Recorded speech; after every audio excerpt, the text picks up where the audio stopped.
Bonjour,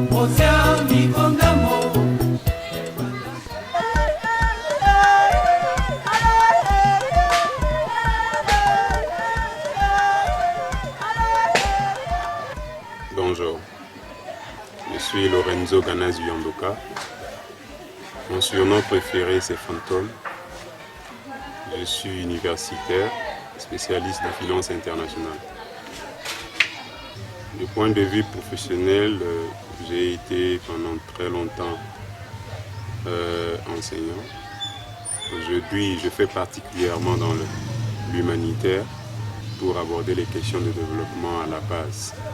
Avec cela, nous avons convenu de travailler avec les communautés locales de manière à ce que nous puissions faire entreprendre dans différents domaines de manière à autonomiser ceux-ci. Vous savez, notre pays a connu beaucoup de conflits et ces conflits ont fait en sorte que l'économie est complètement à terre. Les conflits ont fait à ce que les gens ont abandonné par exemple les activités traditionnelles qu'ils font pour vivre, notamment l'agriculture, l'élevage, la pêche.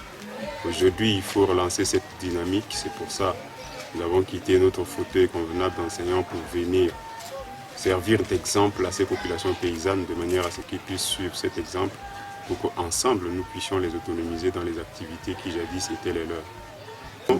Nos inspirations, nous les tenons fondamentalement de notre formation. Et puis nous avions été pendant longtemps partie prenante à beaucoup d'organisations, à beaucoup de conférences, à beaucoup de forats.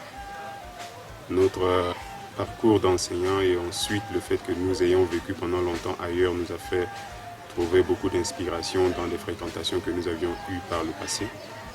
Et aujourd'hui, nous voulons capitaliser tout cela pour qu'on puisse donner cela comme une dynamique à ces populations qui n'ont aucune inspiration pour qu'ensemble nous puissions arriver à quelque chose de meilleur pour notre pays.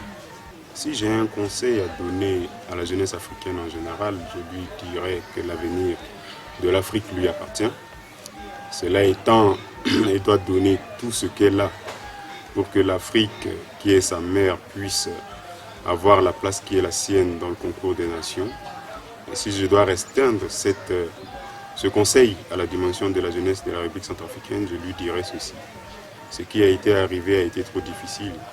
Il est certes vrai qu'on s'est déchiré, on a été divisé. On a détruit tout ce que nous avons d'essentiel. Aujourd'hui, il nous faudra compter sur nous-mêmes, compter sur nos propres efforts.